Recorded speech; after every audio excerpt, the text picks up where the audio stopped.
All right, peace and love, beautiful souls. High vibrations to you all. All right, we are going in tonight on this Scorpio moon, and as a lot of you may know, this is my moon sign. All right, so um, the moon basically acts as a satellite. We talk a lot about the moon, and a lot of people say a lot of different things about the moon, but in actuality, the moon is just doing what she does or what it does, right? The moon being acting as a satellite, it illuminates everything about the self, right? The emotions, the waters of the body. So when that illumination happens, we dealing with a full moon aspect. That's why a new moon deals with the darkest or deeper introspection. So our body reacts differently under each of these phases, right? As a lot of us may know at this point, a lot of hospitals increase their staff on full moon nights. Y'all done heard me say before, they don't do a lot of surgeries on full moons because you have a higher possibility to bleed out. So when you understand the power of the moon and what it influences, if you are if you're an angry person, you're going to be more amplified to be more angry under a full moon. If you are a meditative person, you're going to be more meditative. If you're a joyful person, you'll be more joyful. If you're a nervous person and you deal with anxiety, you're going to deal with a lot more anxiety and nervousness under the moon. So you hear a lot of people start putting emotional aspects with the moon. That's just their emotions attached to the moon. All right. And as you all know, we all have a moon sign. So Scorpio married with that energy of an illumination, all right, brings you such a such a different aspect of how transformation, what parts of you want to be illuminated that need to be transformed. Scorpio deals with the deep psychological aspects of the self. Now we have it not only, this is not an ordinary Scorpio moon because it is polarized by its opposition, which is the Taurus sun. When you deal with oppositions in astrology, this is like the sign that is within 180 degrees of the other sign. This creates an opposition. Whenever you bring 180 and 180 together, you get 360 degrees of knowledge. So anytime you deal with somebody who was born under a full moon, your sun and your moon will always oppose. If you have a Gemini sun with a Sagittarius moon, a Sagittarius sun with a Gemini moon, Pisces sun, Virgo moon, Virgo sun, Pisces moon, any type of polarizing energy, you were born during a full moon. So automatically your thoughts and your emotions could be at odds with each other. But when you bring them both together, you get so many different aspects of yourself. So even if you weren't born under a Taurus or a Scorpio energy as your sun or your moon, however Scorpio shows up in your chart, it can show you a lot about your life and the things around transformation. All right. It can also show you a lot about death. Your eighth house and certain things aspect in the eighth house can show you how somebody could die or how they could meet an untimely death. All right. So a lot of times Scorpio doesn't require that something physically dies. This is why they say Scorpios can hold a grudge, right? Because when you're holding on to something in your mind, it's actually not, that is a misnomer.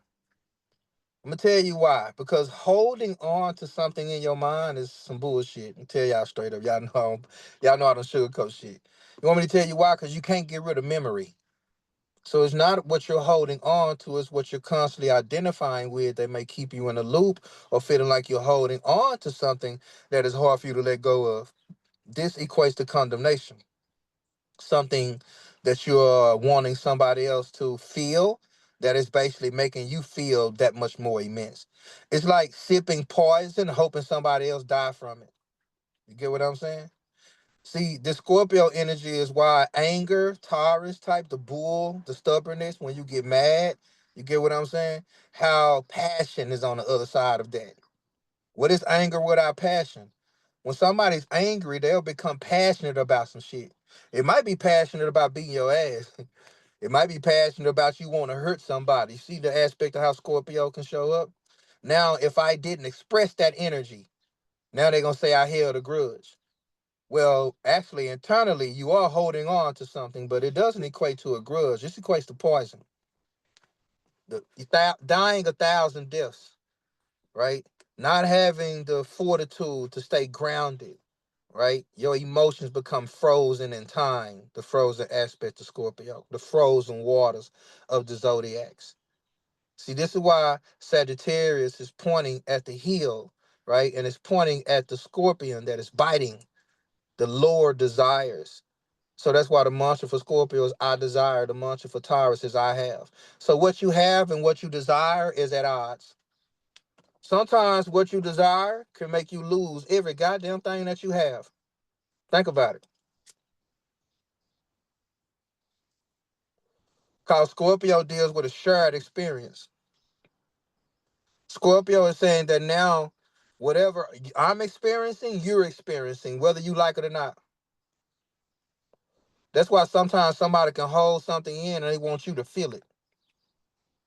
So, what parts of you need to be illuminated? What parts of you that is holding on to some experience, some part of memory that wants to be illuminated? Once you illuminate it, you can transmute it and transform it. That way, you can change your perspective of it. That's why the next sign is Sagittarius.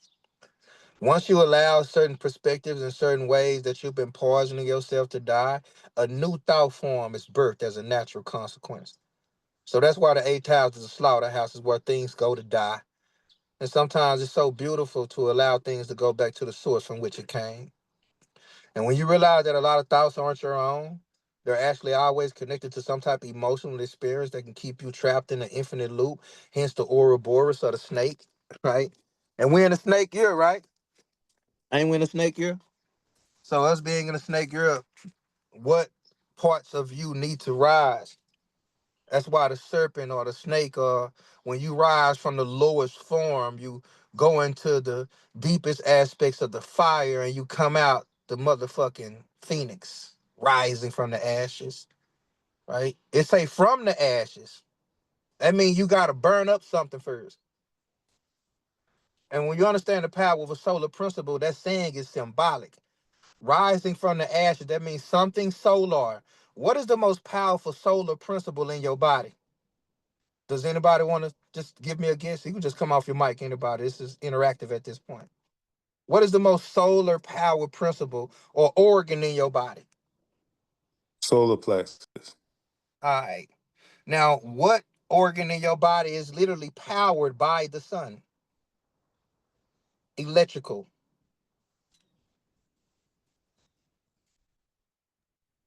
All right. Hmm. I was trying to get to my microphone. The heart. The heart. Yes, sir. Thank you, my brother Hakeem. The heart. It is the most electrical. When you die, don't they got to hit you with that voltage? See, this is what I'm saying. So if something wants to die or something has to burn so it can be risen, where would these ashes come from? This is not a physical thing, it's a literal term, it's metaphysical. So if I burn something away from my heart, if I allow something to die that deals with the aspect of light, vitality, solar principle, because if I don't let it die, it becomes dark. See, this is why frustration leads to depression. Now somebody holding on to some shit and you can walk around with a dark cloud over you. So I'm just telling you about those people that can be around you right now. You got to ask yourself if that's you holding on to some dark ass cloud because you're going through some type of psychological rebirth about your goddamn self and your value system and your self worth. And you want somebody else to feel it. That's scorpionic because now that can equate to manipulative, emotional manipulation. A lot of us do this now. Scorpio, like if I feel it, you gonna feel it. That's why somebody gonna have to die. Somebody gonna have to do something. Somebody gonna have to pay for this shit. I don't care how long it take. I don't care how or what I gotta do. Eventually, somebody gonna feel this pain. All right. So I really just want y'all to really understand the dynamics of how the depths of Scorpio, because sometimes we can hold on to certain things within our system. Now this can become something that's frozen in the subconscious aspect. And I know y'all done heard me talk about Scorpio before and the scorpion and how if you freeze a scorpion in a deep freezer and you thaw it out about 2 years later or so, it'll take off and start walking. A lot of scorpions will survive being in frozen environments and they will sometimes freeze themselves in order to live. So you got to understand how a scorpion is willing to poison themselves in order to live. So being closer to death can bring such a rebirth. All right. So with that being said, there's a clip I want to play. All right, for you all, and I want to go into this clip real quick, and I want y'all to really. I want to show how, kind of set the stage for what we'll be talking about tonight. Just to kind of show you how they show it to us in these movies, and I really want to show you how. Hold on. One famous movie that we've seen, and y'all should love this scene. All right.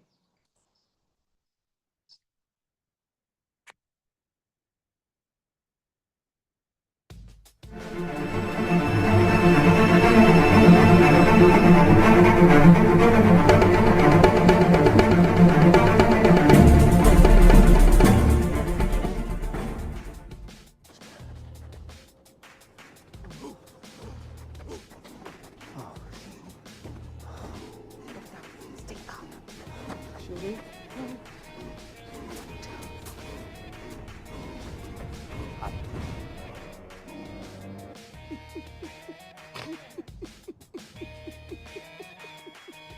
Great gorilla Mbako. This is why we are here. To offer this to you. An outsider sits on our throne. Only you can help us stop him.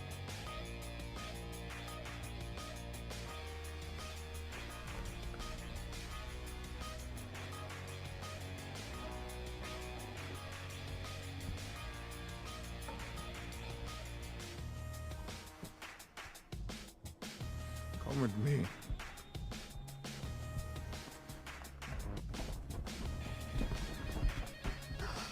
Impossible.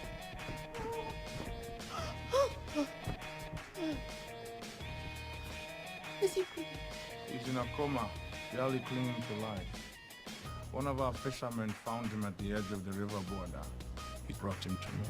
Why do you have him in the snow? It is the only thing keeping him from joining the ancestors. We need to get him to my lab. I can heal him there. Take him. He'll be dead in seconds.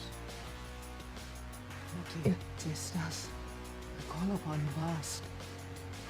I'm here with my son T'Challa. Heal him.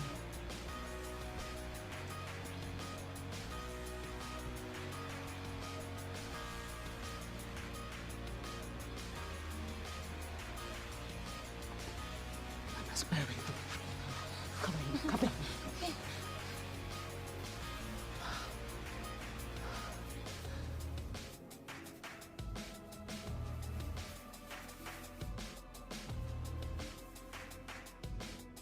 Amaku. Kamako. Amaku. Kamako. Kamako. Wake up, T'Challa.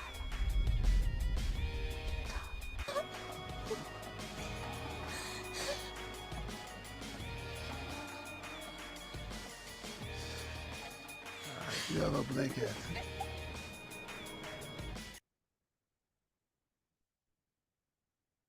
All right.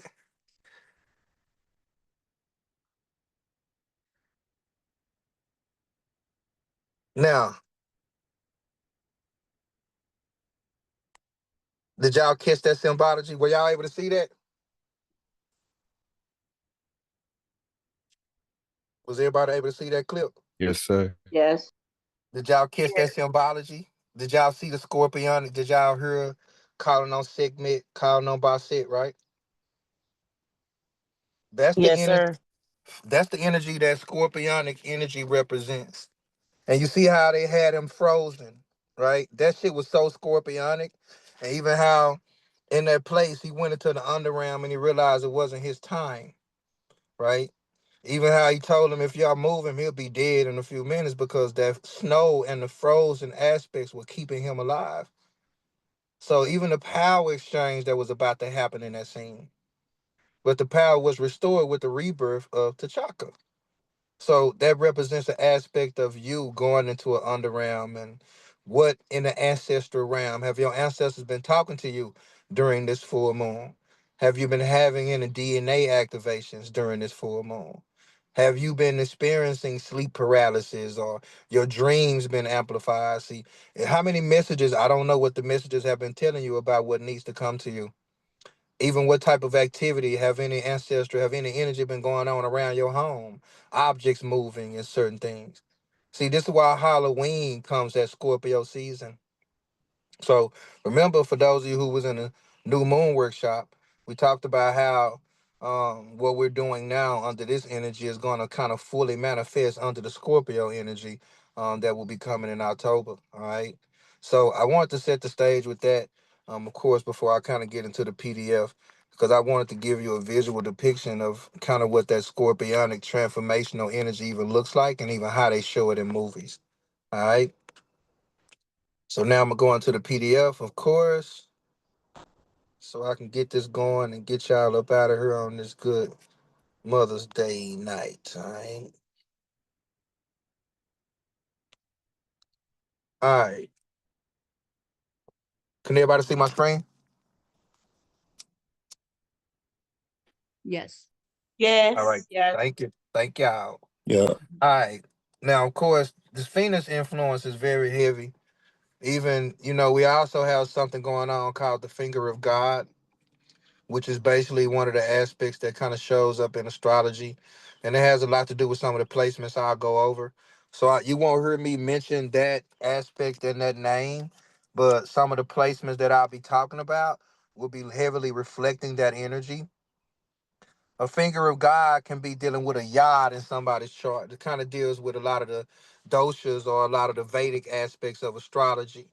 So it shows an aspect in your chart when you have something um, within a triangular aspect, which is kind of within 90 degrees or within 56 degrees of each other. And this creates triangular aspects, which can create a finger of God. So I kind of talk about that a little bit more, but I didn't want to get too astrological with it. But I did want to keep it basic with some of the meanings of these placements. So with the flower full moon, of course, the ground is more moist. We'll be experiencing a lot of these things. This is Scorpio unfolds a portal of deep purification and karmic reckoning, right? This is also emotional liberation on a soul level transformation. Scorpio is a sign of death, rebirth, and alchemy, right? Occult knowledge comes from Scorpio. So people with heavy occult Scorpio placements, occult knowledge is something that's just going to be that you may be drawn to, especially you got a Scorpio moon or Scorpio rising, even a Scorpio sun. All right, Scorpio sun people are kind of more secluded. They really kind of drawn in. All right, now this is also about meeting the shadows so we can rise like the phoenix, fully blooming, unapologetic and sovereign.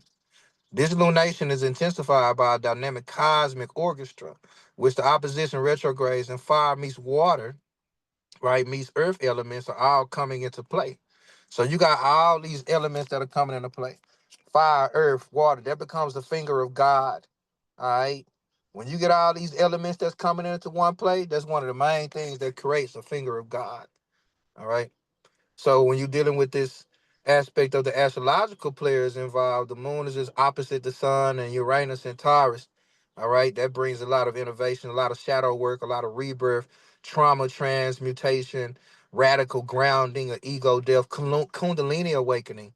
All right, so that means you could be feeling some energy at the lower base of your spine, even some heat going on in your system. I would say just ground, do some heavy breathing, some deep breathing, some nostril breathing. All right. The main thing is get your body outside, take your shoes off, and walk in the grass if you are experiencing these body, I would say, reactions from these cosmic influences. And of course, dealing with this aspect of the moon in Scorpio activates a deep seated emotional memory and soul contracts. So you may feel ancestral pain or even past life imprints. Now, I'm going to tell you, a lot of this has to do with a lot of things that's coming into play with the timeline speeding up, per se. A lot of people's realities are starting to crash. So this can also equate to that wanting to escape life and shit. You know what I'm saying? So just be mindful if you're dealing with any type of mental breaks. Breathe your way through it. Do your best not to feed into those mental aspects, because this is going to be like a breaking point. Because Uranus in Taurus destabilizes even your perceived safety, even the values of self worth. Uranus is saying, no, none of that shit matter, right? What matters is you at home in your body. So that's why Uranus will shatter stagnancy, right? Because it's gonna deal with that in order to liberate you. So this is a breaking point. The moment when something must end emotionally, psychologically, spiritually. So something more honest can live. The authentic parts of you. What value systems, what things are you holding on to? So journaling on betrayal and shame and power and sexual wounds. All right, even practicing surrendering rituals, salt baths, that Scorpio style detox is salt, right? And, even dealing with snow and kind of what we just saw, right? So snow still deals with aspect of being broken down into molecules. So as what part of me must die so my truth can live. All right. So even with the Chiron and Venus and Ascendant all in Aries, some of these things you want to focus on is inner child healing, divine, like even dealing with rage, because sometimes the divine rage, the reason why I put the word divine, because sometimes it's like your spirit is angry. You see a lot of these youngsters with a lot of divine rage. They just mad and they don't know why. No reason. You ever found yourself lately mad for no reason? You ain't got nothing to be mad at. You ain't even been around nobody mad. And you know damn well, like, well, I don't know why I feel so restless. Or, yeah, like this is a. So that part of that divine rage, okay, that's that Aries shit. Sacred love, identity rebirth, the Chiron Aries, the wound of not being seen, heard, or allowed to fully exist. All right, the Venus in Aries is going to be desire for raw, real love and self worth. So that's that first sovereign, and she's her. All right. So that's the ascendant in Aries where we're being invited to take radical ownership over who we are becoming, the unbecoming, right? Of the becoming. So you gotta unbecome some shit to become you. That's the scorpionic energy at play. Aries, like, it's cool. I know you want to be you right now, but goddamn it, you gotta take ownership of the shit that you are unbecoming too. The duality. So that trio is a sacred fire needed to burn through self-doubt and shame. It's deeply tied to breaking generational curses of silence and of invisibility and self-betrayal. So if you watch your mama do this, if you watch your daddy do this, you watch people, shit. How many people y'all know in society do this type of shit? So this is a whole collective mindset, Uranus and Taurus opposing the moon. The collective mindset, the collective values, the collective hive mind, where everybody just stuck in the root chakra, right? That base chakra shit. Eating, sleeping, fucking, drinking, smoking, doing it all over again, right? Trading your time for money and you tired. That's why a lot of people, if anybody's going through those experiences to where you're tired because that routine, the South Node in Virgo, that's what you're experiencing. All right. So the body's going to be very responsive and reactive during this point. That's why it's a breaking point. So, you know, that solar plexus healing, kind of what Zuri had brought in earlier. The solar plexus, the breath work, the mirror work. I see you, I choose you. You could look in the mirror and say those two simple phrases. I see you, I choose you. Do it with the lights off. Do it butt naked. So expressing your needs and your desires and boundaries without apologies. So just the integration of that part of you. A lot of people want to do it, but it's so hard for them to stay in that, you know. And then people say it's okay if you have your days. I'm gonna tell you, universe saying it's no longer okay if you're choosing not to stay in a high vibration. If you're choosing to allow things to pull you down and fuck with your emotional well-being and your mental well-being, and these outside things are constantly shaking you up at your core, like, yeah, the universe saying it's time to solidify yourself and who the fuck you are. This ain't me talking. I'm just a conduit. I'm just a messenger, okay? So karma, clearing, all right, even with the South Node retrograde in Virgo, dream healing. A lot of people are healing through dreams. meaning that you probably seeing versions of yourself in dreams and shit. So releasing perfectionism. The Pisces North Node, of course, calls us into spiritual memory body. This the soul longing for unity, surrender, and grace. Who were you before you are you? This ain't got nothing to do with the higher self. See, Scorpio is plutonic. Who were you before you even was your higher motherfucking self? Before you became higher and lower self, who were you as the self? What were you as the self? See, that's the identification that Uranus and especially Pluto and Aquarius is bringing. So the ancestral memory, karmic emotional patterns to be felt and released. The Virgo South Node shows how we've tried to fix ourselves through control, duty, or purity, trying to do, and not just be. So this is the death of the matrodome, right? In the victim country, that all that was trying to be a matriarch, or I would say a martyr, the martyrdom. All right. Like you want to die a martyr? You want to die saying I did this for everybody else, right? See, that's what happened even in the heroes movie, in the heroes journey. When the hero doing it for everybody else, they die for everybody else too. And then that's when they realized that if I'd allowed everybody else to take care of themselves, I would have been all right. I could save more people. So that energy wants to be checked. All right. Forgiving yourself, right? That's gonna be a lot to do, even with the shows where we try to fix ourselves. That dream journaling, some water-based rituals, letting go of trying to understand every goddamn thing. I should have put every goddamn thing right there. Right? Letting go of trying to understand. That's the mind, y'all. That's y'all mind. That's the mind. We all have a mind, and that motherfucker want to always reach a conclusion. That's just what the mind do. You don't have to always know everything. And with that Uranus there, I should have put let go of the illusion of inclusion, but I done spoke on that so many times. So when you talk about letting go of trying to understand everything, forgiving yourself for being imperfect, right? That is the most powerful part of embracing perfection, all right? As Saturn in Pisces energy, because it's going to move into Aries real soon here, all right? So that's going to be dealing with emotional discipline.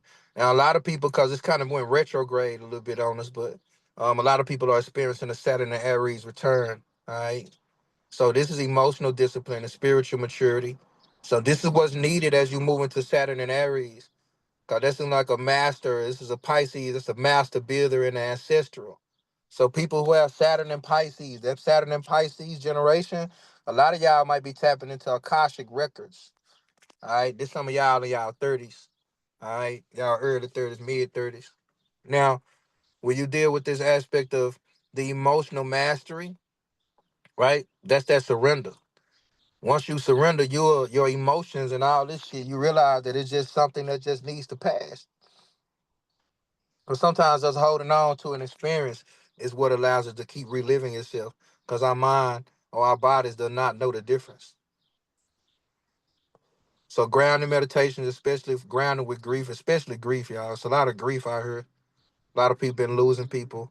You know, a lot of people have been transitioning. Even my nephew, just a lot of people been dying, y'all. So sacred silence, time alone to dissolve what's not you. A lot of times we spend so much time with other people or around other people to taking in so much outside chatter to where it's hard to dissolve what the fuck is not you anymore. It's hard to figure out what's not you anymore. And that's gonna be damn near impossible to do if you constantly spending time around so many other people. So this is not about a forced isolation that you've done upon yourself. A lot of y'all are going to be forced into isolation because the universe or cosmic influences are making decisions for you because you don't know how to let shit die. And you caught up in an emotional muck and it's creating this internal conflict and you want somebody else to feel that shit and the universe is going to make people and it's going to feel like people are avoiding you. It's going to make it feel like people don't want to be around you. When in actuality, it's just time for you to sit with yourself. Embrace it. Stop running from it. Embrace it. Because you'll come out as a better version of yourself if you do. I'm telling you, I promise you. All right. So anybody sitting with that, make sure you allow yourself to sit with what is not what you spend on what is not you. Spend time alone. And solitude is where you return to source. I should have put that in there. Set emotional boundaries with spiritual hygiene. I'm gonna tell you what that means.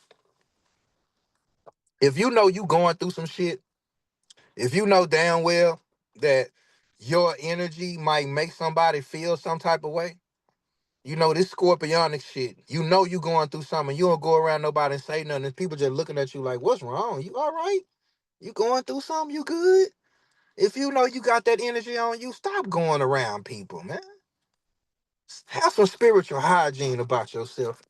Some people not always able to shake that shit off. And I'm gonna tell you, with all this socializing and everybody want to be in community and shit, and it's a lot of trauma bonding starting to happen again out here. I'm telling you, I'm watching it, and people are starting to become people biggest fans because we all healing and going through some shit. Don't know why they want to be accountable and sit by themselves. I'm just telling you, right? So just be mindful. And all I'm saying is be mindful if it's you, and if it's not you, just be mindful if you're allowing yourself to become a crutch for some goddamn body. Because another aspect of spiritual hygiene is you accepting people around you while they going through this shit and you know it. Caring too goddamn much, trying to save everybody. Aries shit. All right. Also Pisces shit. Cause now you being too empathetic and that can make you be sympathetic. There's a thin line between empathy and sympathy. So the Pluto and Aquarius is gonna be soul sovereignty, deprogramming. And that means letting go of every. You know how many people I watch are struggling right now to let go of all the programming? Do you know how many people I'm listening to starting to talk about astrology and numerology and then go right back to Jesus Christ? I'm just telling you, I ain't knocking nobody who do. I'm just telling you that people are experiencing a lot of programming that they don't want to let go of because they feel like if they do, they might lose a part of themselves. So I don't know if this is you, but I'm just telling you what's going on with this energy. Cause now the Pluto begins restructuring your, cause all that collective exorcism is what's going on. See, I'm gonna say that one more goddamn time. The universe is taking the collective through an exorcism. So people's spiritual shit, you know, the shit that people don't want to show. You know how some people that become possessed. You know how you can look at some people now and listen to them and like something ain't right with this motherfucker. There's a collective exorcism going on, y'all. So Pluto begins restructuring the collective nervous system right now. AI, technology, and soul alliances. We're purging hive mind distortions, group thinking, spiritual cult programming. A lot of people want to cult. Y'all think they just like y'all. A lot of people need y'all and they call themselves spiritual.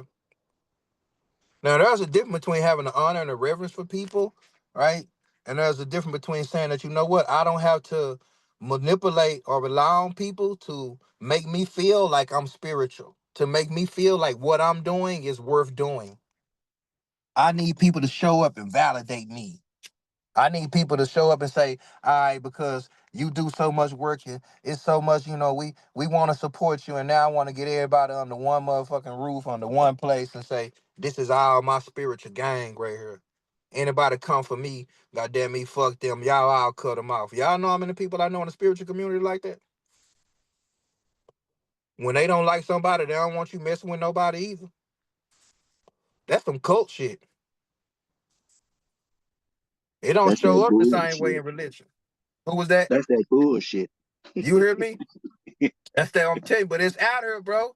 And I'm gonna tell you It the is. spiritual aspects of it is they won't actually say it. It Right. just becomes an energetic expression.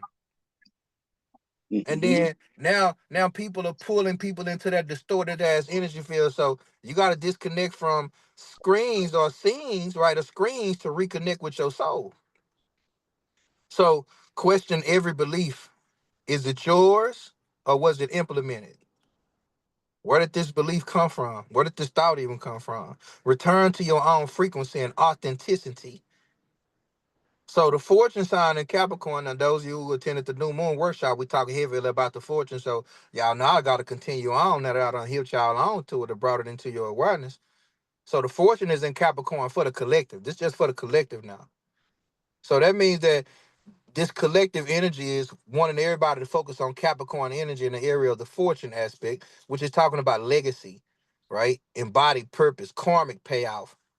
A lot of people like I've been putting in a lot of hard work. It's time to get what I fucking deserve. I'm gonna tell you right now, a lot of y'all who been putting in that work, even on the internal level, because the Capricorn, you done been through hell and back with your finances and shit. A lot of people finna be restored. I'm telling you, wait for it. Just be patient. You've been patient. You've been methodical. You've been planning. You've been disciplined. Saturn is like if you've been disciplined for the latter, the pleasure is coming. All right. So that wheel of fortune turn towards those who commit to their earthly calling. That means all them people who want to escape this reality. Guess what? Yo, you're gonna be missing something earthly here. This when I say don't become so heavy to where you know earthly good. So fall in love with this human existence, this energy, rewards, integrity, discipline, and soul anchor service. That means I'm anchored in this human experience. I know we say it's ghetto. I know we want to escape. I know we don't like all the shit that come with this life. I get it. I'm saying we because I'm part of the collective. I'm not separate from this shit. Cause as long as people are feeling this shit, I got work to do. As long as there's people that want to escape this reality, I got work to do. As long as there's people who ain't fell in love with being human yet, I got work to do. All right. So this is always about focusing on your legacy. What will you build? All right. Everybody came here with a purpose. That means you have something that you want to express. Your purpose don't have to be nothing tangible, nothing about what you accumulate, what you achieve, right? The successful aspects of how you express the life force energy that you are. Align spiritual work with practical action. Root visions into structures, containers, and systems. That Mars and Leo, creative power, sacred expression, courageous heart. All right. Mars wants us to move through the fire, express what's been hidden, and reclaim your fucking joy. The childlike energy. I always tell people, y'all done heard me talk about before. Look at a child. Think about yourself when you were a child. Did somebody have to remind you to be joyful? Do you have to tell a child right now to be joyful? Or are they just naturally joyful? I'm just saying, think about it. See, a lot of us begin searching for peace, but you'll get that when you dead. You're not searching for peace, you're searching for freedom from your own mental and emotional, psychological drama. You're your own worst enemy when you are not able to sit by yourself and find your own joy. But now the universe is saying we are opening up doors for you to walk through them. You gotta willingly walk through them and reclaim. It don't say it'll just drop in your lap. It say reclaim. I should have capitalized that. Reclaim your joy. This is not about well, this is about breaking generational shame around visibility and creativity. Because a lot of times I really like people to honor or to recognize the fact that this might not came from you.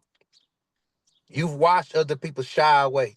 You watched other people willingly give their joy away and try to find it for the rest of their life. That's what happened to us as children. We get robbed of it as children, and then we spend the rest of our life trying to get it back. Vacations, relationships, jobs, buying cars, doing all type of shit to make us feel good. Mother's Day, buy me some flowers, which is beautiful. Don't I'm not just downplaying that energy. All right. But I'm just talking about this joy is yours to reclaim. All right. So when the full moon comes, it's a good time for movement and dance rituals, right? Expressing emotion through art and sound. Be brave in your passion, especially even when you're afraid. So that Jupiter in Gemini is going to bring a lot of mental expansion, language upgrades, communication of truth. Our minds are being renewed or rewired. Remember, I've been talking about for the last shit for the other moon workshops. I've been saying, be ye renewed of the mind. All right, the biblical aspects. So thought forms equals spells. Say that one more time. Thought forms equals spells. We can be casting spells upon ourselves by adhering to certain thought forms. And if you realize that a lot of your thought forms are rooted in beliefs and ideas and ideologies, that's just a shit that you've accumulated, that Jupiter and Gemini teachings, truth telling, multi-dimensional communication, all those things will open up to you. That cognitive dissonance will break when you begin to realize that my thought forms it really equal spells. That's why a lot of people believe the shit that they think. And if you think, you do not know. So a lot of affirmations, reprogramming mantras, teach, speak, write what you know. Be curious, ask questions that challenge old paradigms. Ask questions that's never been asked. Ask yourself questions that's never been asked. Find things that you never put together before. Start to use words that you never used before. Bring new things into your paradigm. All right. Because that's how you challenge those. Be curious. Ask questions that challenge your old paradigms. So rising from the ashes, the Phoenix Gate, the flower moon in Scorpio, it's the Phoenix altar. So the past dies, not in shame, but in beauty. That's when you find the beauty in those parts. You don't gotta be ashamed of no parts of you. Ain't no motherfucking body walking around this earth got everything figured the fuck out. Nobody. So we're all learning. We're all experiencing this life. You don't have to beat yourself up about some of your lowest aspects of some of the things that you are so ashamed of. Find the beauty in them. All right. Don't beat yourself about maybe about some things that you done stung yourself for, some things you done put yourself in position. Why did I do this? Why did I fuck with this person? Why did I have this shared ass experience with this person? Why did I say yes to this? Well, it's okay once you get to the say why. Excuse me. The why could be simple.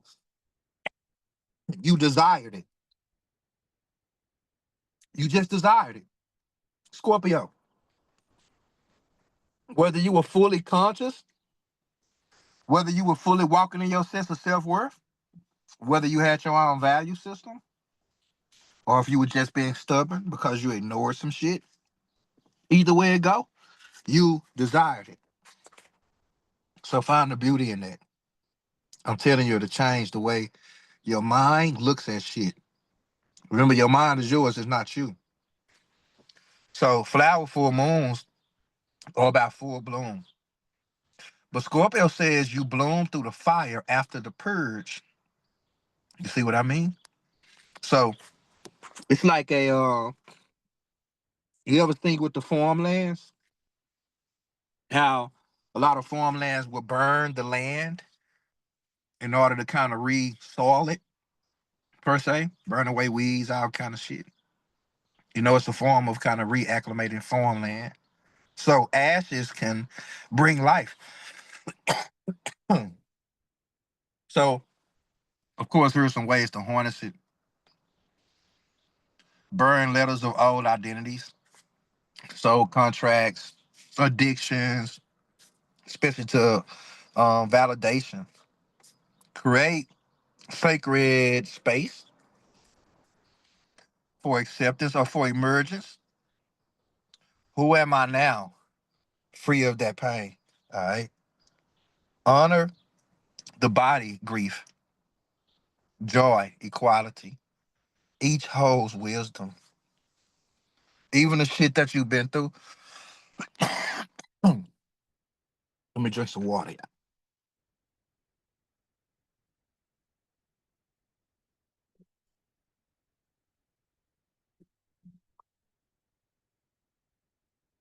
Even the grief or the things that you've experienced hold wisdom.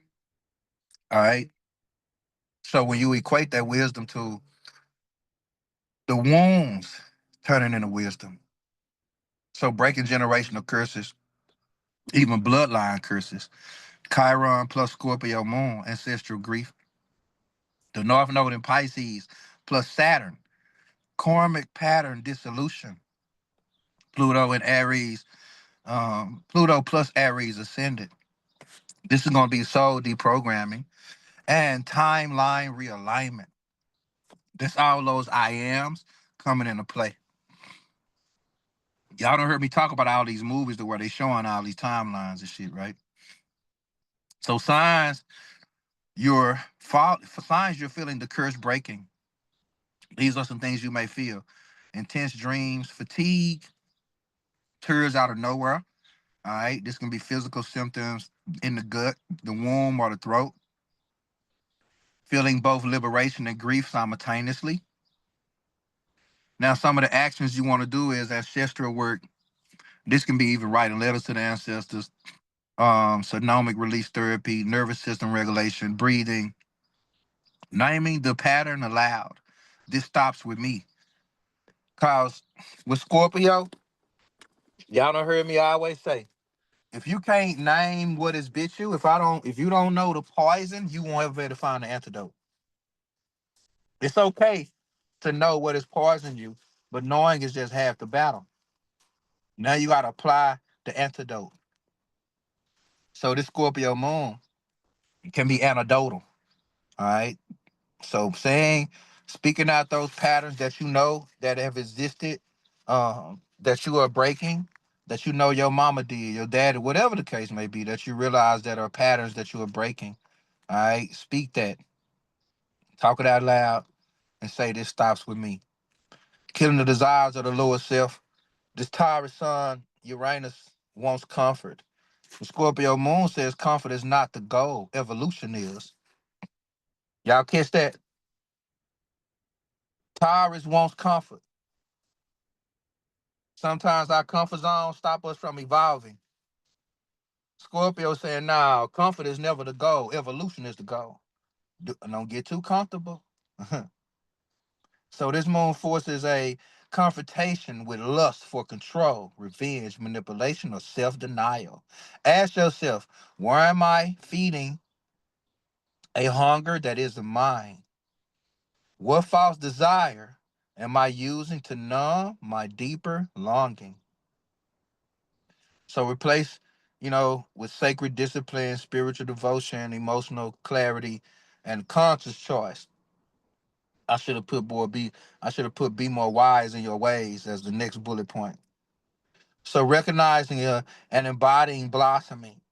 You are unapologetically allowed to feel your own brilliance, speak from your own wounds and your wisdom, unfold into the version of you who no longer is afraid. All right. So self integration looks like honoring your own cycles, loving your own shadows and triggers, claiming your space without justification. Emotional intelligence looks like responding, not reacting. Y'all don't heard me talk about responding versus reacting. Who remembers, who knows what I always say about what reacting is? Who remembers that? Anybody? All right, I see it. I thought somebody was on point with me. I was trying to see who was participating. All right. Now, reaction is of memory, response is of the intelligence. I'm gonna say that one more time. Reaction comes from memory, responding comes from your intelligence. So when you internalize some shit, you'll 9 times out of 10 react. Once you don't internalize it and you sit with it, you'll respond from a deeper place of wisdom. All right. So it's very dynamic when it comes to sitting with yourself and not allowing certain shit to have you to or cause you to have a reaction. Now, naming your emotions without judging them. It's like also naming a thought without calling it negative or positive. I should have put that there too. Whoever said it was a negative thought. Society had collectively agreed on what is negative and what is positive in the mind, and a lot of us have subscribed to that. I'm gonna let y'all sit with that for yourself. I can't let you determine or tell you determine what is right and wrong or negative or positive. All I'm telling you is that polarity of thoughts has a lot of us wrestling with certain shit that the mind just thinks. It just thought it. You start labeling it as negative or positive. All right.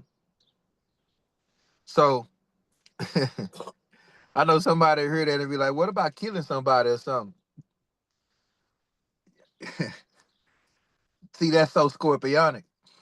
If your mind has thought about killing somebody and you've been watching death your whole life, down there every movie you see, if you grew up in a neighborhood, I mean, I ain't just gotta say, I ain't gotta go deep with that shit. If you've been so exposed to death, is that your thought of somebody killing somebody, or was just your mind making a suggestion? Go deep. You see what I'm saying? Like, see, a lot of times that suggestive power of the mind kicks in and it's based in programming. So we don't really understand the origin of a thought. So the moment you label it, you're demeaning it. And now you're categorizing things in your mind that don't need categorizing. It just needs to be ignored. Have you acted on every goddamn thought that you thought? I doubt it. So a lot of these thoughts aren't even relevant until you call it negative or positive. So everybody can have certain thoughts, but it's about who acts on them is the key. So when I mean responding, not reacting, or naming your emotion without judging, holding space for both rage and tenderness. They both exist on polarities. You cannot escape one or the other because some of the most powerful people who are very rageful, I'm talking about can be tender as a goddamn dove. You hear me? I want y'all to think about it. They show it to you in movies all the time. Some of the most serial killers, and they show them in the movies, they have this tender ass side to them. I'm watching a show on Netflix right now called You. I know some of y'all probably done saw that show. But this character named Joe, he really shows this, right? So showing that aspect of how you can be both chaos and calm, the yin and the yang. It's basically kind of what it deals with. All right. So would you rather be the warrior in the garden or the garden inside of the warrior type shit? You understand? So that's why the archetype of the Scorpio moon is going to deal with alchemy, release, shadow, death, rebirth, beneath the surface, the sun and Taurus, and the Uranus and Taurus, liberation, body wisdom, grounding, and authenticity. Chiron and Aries, identity wounds, courage to heal, soul fire, first self love with that Venus and Aries, with sacred boundaries, unapologetic desire. People with Venus and Aries unapologetic and a motherfucker about what they desire. Venus and Aries people tell you that they want you. You know what I'm saying? Like, so you talking about a part of you that might be awakened that you're not used to expressing. So that North Node in Pisces, surrender, faith, and contracts, soul contracts, divine memory. So the Saturn in Pisces, spiritual accountability, divine timing, karmic closure. The Pluto in Aquarius, sovereignty, soul revolution, deconstruction of control. All right, the Fortune in Capricorn, purpose path, embodiment, sacred responsibility. The Mars in Leo is creative fire, emotional courage, and sacred visibility. That Jupiter in Gemini is going to be voice activation, mind expansion through transmission. The mantra is I rise from what once consumed me. I bloom in the fire I was told would destroy me. I am no longer who I was, and I will not apologize for the light I've become. Who want to repeat that mantra? I think somebody want to say that. Who want to say that? Who want to let their throat chakra be heard real quick? I got you. That's all I'm saying. Let's go. Talk to me. I rise from what once consumed me. I bloom in the fire I was told would destroy me. I am no longer who I was, and I will not apologize for the light I've become. Thank you. Ain't that some powerful shit? So, embracing, remember, affirmations, they can just be words, words, words, until you stand on them and embody them. All right. So a lot of these themes around this flower full moon are gonna be astrological. So who else is that? I heard a male voice. Does somebody else want to speak that? Let me not gloss over that. Somebody else throw shaka want to be heard. Who want to say that? Yeah, Zori I was did. speaking. Oh, go ahead. Both of y'all can I feel see it. like we all could say it, real talk. Yeah, I do. I do too. We Let's should have go. everybody on the call say that shit. I, Anybody want to come off they mic, we can do a collective affirmation then. That's from Zuri. Anybody want to come off? We can come off and do it. I'll do a countdown. So whoever want to come off, we can all just come off and affirm this right now as a collective. All right, I'll do a 3, 2, 1 countdown, and we can just speak in unison. All right, so just speak with a nice, you know, nice cadence. Don't speed it up. Let's kind of stay on one word. Boom, boom, boom. All right, get a nice cadence so we can all be in rhythm. All right, y'all ready? All right, Yeah. Yes. 3, 2, 1. I I I rise rise from what rise What from once once what was consume consumed me? consumed. me. I I I bloom in the bloom bloom in the fire in fire fire the I I once was would told told destroy told would me. destroy destroy destroy me. me. me. I am I am no no I am I no longer am no who longer I who I longer longer who who I I was. was. was. was, and I I And I will will will not not I not will not apologize for the for apologize life the for apologize the for life what loud I've I've I've become. become. become. Ashe. good. Ashe. Sheo. That felt good. That sent chills through my body. I don't know about y'all. I'm talking about for real.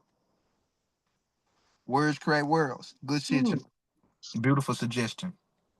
Now, this flower full moon, we're dealing with the astrological significances. Of course, we're gonna be dealing with transformation, emotional death, rebirth and renewal, letting go, fertility, fruition, intuition, and inner truth. All these things are the things that I wanted to kind of pull from with this full moon energy.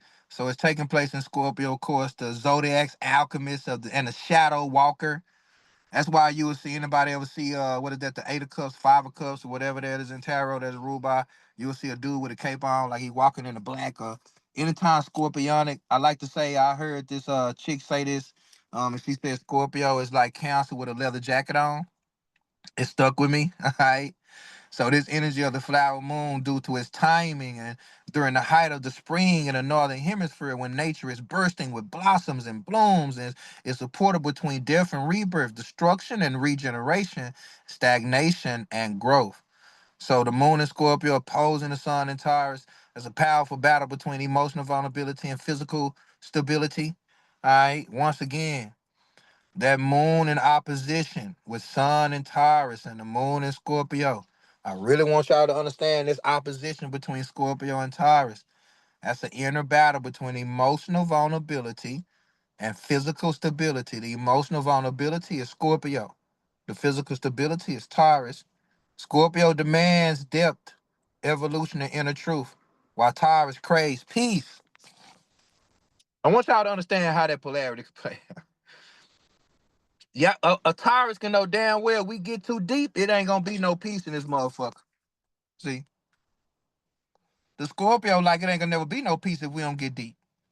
You see what I'm saying? So that security with the Taurus craves that peace and that security and the predictability.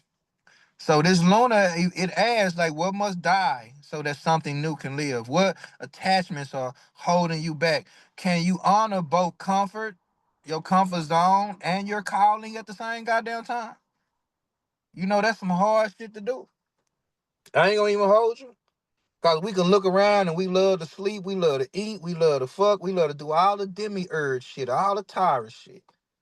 That's why I always, mythology, right? You look at the gods when they came down on the earth. One of the main things they did was they started doing too much human shit and they got so pleasureful to where they forgot they were gods. But that shit sound familiar? See, this is what happened when we romanticize every goddamn thing. So this energy of honoring both, cause that subtle influence with Pluto is that Scorpio modern ruler because Pluto brings the transformative edge to this moon because it amplifies those things of power dynamics, deep psychological insight, and cellular level release and rebirth. So that's why I expect revelations, breakthroughs, endings, or awakenings, especially in the areas connected to intimacy, finances, trust, or hidden emotional wounds. Now, the spiritual significance, the phoenix within you. Scorpio is associated with the archetype of the phoenix and the mythical bird that, it's so cyclical, but it dies in fire and reborn from its ashes. And the moon mirrors that energy spiritually and it offers the sacred fire to burn through ego illusions, cleansing energetic attachments, beginning anew from your core essence. Because a lot of time we can allow certain things to attach to our energy and you think it's somebody else draining you. Nobody say had the power to drain you. You just have allowed yourself to care too goddamn much. And now you can think that you being in love with somebody or having a shared experience is something that fucked you up instead of finding the beauty in it. That's how you hold grudges, how people hold on to resentment. Somebody will hurt you doing that kind of shit. I'm gonna tell you the sad part. Sometimes no people won't even intentionally hurt you. It's not even intentional. They just do that shit. So that shadow work, right? Because the time for that karmic baggage. You know what I'm saying? To be so those ancestral patterns, what we talked about, and internalized shame, right? Rise from not as you were, but who are you up as becoming? So that shadow work with the soul excavation. You know, I put the word excavation because I usually use the word retrieval. But I realized something. You know, when you excavate something, when you go about to the ancestral realm and you dealing with an excavation, you got to be real gentle with an excavation. You know how you ever see them and you better not fuck up the excavation where they done created a site to where you can't disturb those graves and they realize like, damn, there were bones here. See, sometimes we might have to dig a little deeper to realize where the bones at. And I'm gonna tell you how dynamic this is as me for me as a reader. Right? I realize how many people sometimes don't even know their own poison. Meaning sometimes people don't even realize that a thought form or a way of doing a certain thing is fucking them up. Because they desire it and it brings them so much of an experience. And see, that's why Scorpio shit can be considered toxic. Everybody else on the outside like this shit toxic as fuck, but this person over here like it's cool with me. They like, why they keep running back to that? And then it takes something to shake them up and be like, I never realized that I was in the middle of. See, that's why people going through that kind of shit. And then you hear a woman later on saying, I was manipulated the whole time. Because people can be under a spell. See, this is scorpionic shit. And the mind will hold on to what it wants to believe until it's presented with something different. So an excavation has to happen. See, Scorpio demands honesty. What have you buried emotionally? What fears are driving your decisions? Under this moon, you're given a cosmic permission and pressure to dig it up, hold it in the light, and transmute that shit. You know how sometimes you like, God damn it, here it is. This the motherfucker I've been looking for right here, but it's you the whole time, right? You hold that shit up, you announce that shit, you speak that shit out, and you transmute that shit. See, this the power that you'll be getting under this moon. Now, for those of you who paid the full price, all right, of course, you'll be getting a full breakdown of what this looks like in your astrological chart. So, for those of you who paid the full price for tonight's workshop, you'll be getting your own personal breakdown based off your astrological placements, of course, and where this moon is transiting based off of your Scorpio placements. And we will give you a good glimpse into why or what it is you need to be focused on in these areas, right? Or what you're excavating. So if you are still interested in getting that full breakdown, it's not too late. I want to make sure I get those out before tomorrow night so y'all can have those for your ritualistic purposes as you go into the full moon tomorrow night, all right? Which tomorrow evening, it'll kind of move into it. But when you're dealing with the demands of honesty and all that good stuff and transmuting these real life and these mundane impacts on humans, all right? This is going to be emotions run deep, grief, nostalgia, right? You know, like that. Even that catharsis, catharsis may surface. You know, some things that have been cathartic, some things that have been laying dormant, may come to the surface. Truth comes to light. Secrets may be revealed. A lot of hidden enemies are going to be revealed. I'm gonna tell you right now. All right. Trust issues may be triggered. Sexual intimacy is highlighted right now. Some relationships would deepen under this aspect. Even others could rupture. So power shifts are going to occur, personally, politically, or professionally. All right. So you can use this energy to detox. Scorpio rules detoxification. You want to detox the Scorpio full moon or under this energy, it's a good time to do it. All right. So some good detoxing can help you out, emotional, physically, or digitally, detoxing what you hear what you take in your gates, perform cord cutting rituals or energetic cleanses. So this is also a good time to initiate difficult but necessary conversations. I'm gonna tell you, a lot of people they're gonna run from these conversations. So with the Scorpio, don't let it piss you off. All right, don't let it piss you off because people don't want to have that conversation. They running from something deep. It's all right. They running from their own transformation. Ain't got nothing to do with you. Have a conversation with your goddamn self. Okay, you can still have it. You don't need their validation. That's when you ask yourself, is this conversation for them or is it for you? All right. So even with the soil and the plants, right? Even dealing with nature, y'all know I gotta add some nature aspects, right? So the moisture, right? You can look at it. Even the moisture retention is heightened. So the full moon, subtly increases gravitational pull, affecting water content in the soil. So if Scorpio rules the frozen waters, what do you do when you freeze water? You retain it. You put it into a cube. So there's going to be a lot more water retention, even in your body. So this could equate to the lymphatic system needing to be moved, the kidneys and all that good stuff, right? So Pluto, even plants are, they're peaking and they're blooming, and even they're both delicate and resilient. A lot of plants are in a delicate phase right now. Ask anybody who's in the farming, they'll tell you. So just like the human spirit at its most vulnerable and vibrant. See, this is why you got to protect something when it's going through a rebirth. You see how they just put all the snow over T'Chaka? You see how the cocoon protects the caterpillar as it transforms into the butterfly? See, that's why it's good for a lot of y'all to guard your gates because you're going through a transformation. You got to respect that. You got to put yourself in a bubble.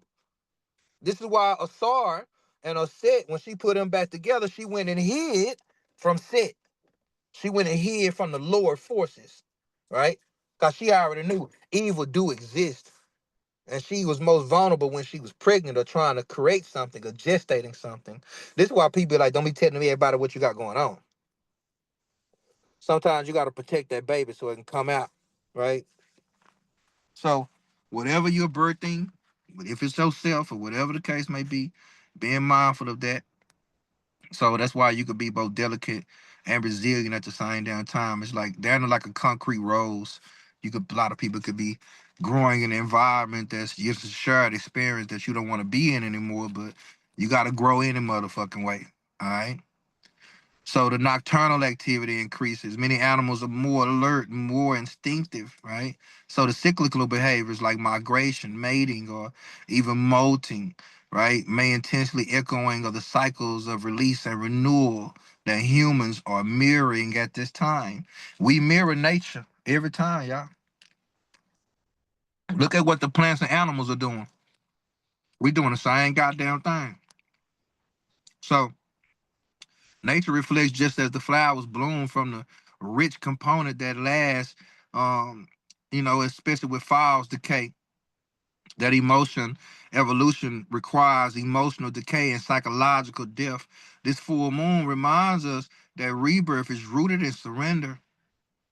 As the natural world awakens, so too can your inner self. All right. So the flower moon is about blooming, blossoming. It marks the phase of emergence from the seed to the stem. All right, from hidden to seen. You see what I'm saying? The plant was hidden, but it's a lot of shit finna be seen. It's merging from the soil, from the soil. So spiritually, it parallels human growth after a long winter of introspection. Examples of the Phoenix transformation during this time, like someone finally ending a toxic relationship and feeling empowered again, an artist reclaiming their voice after years of self-doubt, a person having leaving a stagnant job to pursue a soul-aligned purpose. See, I know somebody experiencing one of, not all of those, okay? So all these are symbolic of death and rebirth, like the Phoenix. So you may feel burned out or scorched by your journey, right? See what I'm saying? But this full moon offers a sacred spark of resurrection. You could get a spark of clarity. Now you know what you want. You know what you desire. You realize that your death with food or your battle with food has just been your battle for your body to be liberated. your aspects of not liking this job was you ready to walk into what you want to do with your time to do something more fulfilled and more aligned for yourself. So what is burning you? What is burning you out? What is making you feel drained? What do you need to rise from? So when you're dealing with the guidance for working with this energy, of course, rituals and reflections, you can burn what you're ready to release, literally or symbolically. Take a ritual bath, herbs like mugwort, lavender, and rose. Write a letter, rebirth letter to your future self, right? Work with obsidian. That's good for pulling out deep emotional things. Moonstone or garnet is cool to use as well.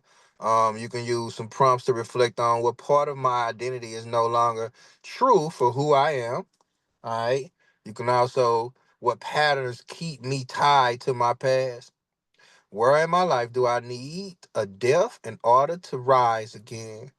So, of course, in closing, this Scorpio flower moon is not about comfort, it's about growth through surrender. Nature is blossoming all around us, but it does so only after ending the silent stillness of winter and the chaos of the spring storms.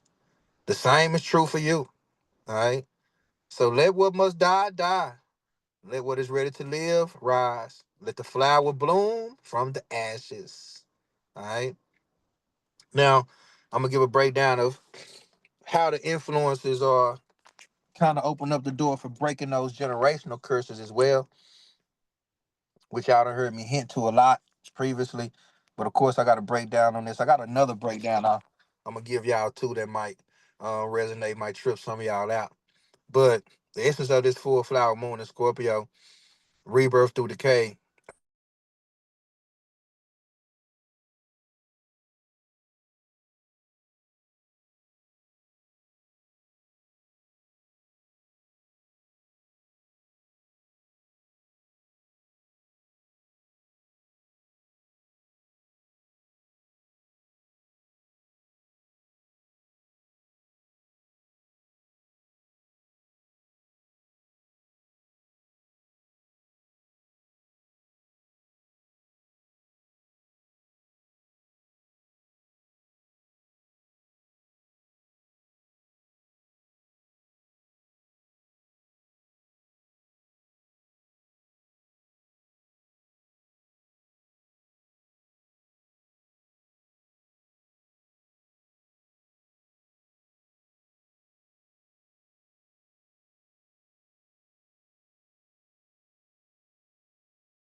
Y'all not the only ones because I left and came back and it's still doing the same thing. I think his phone went out.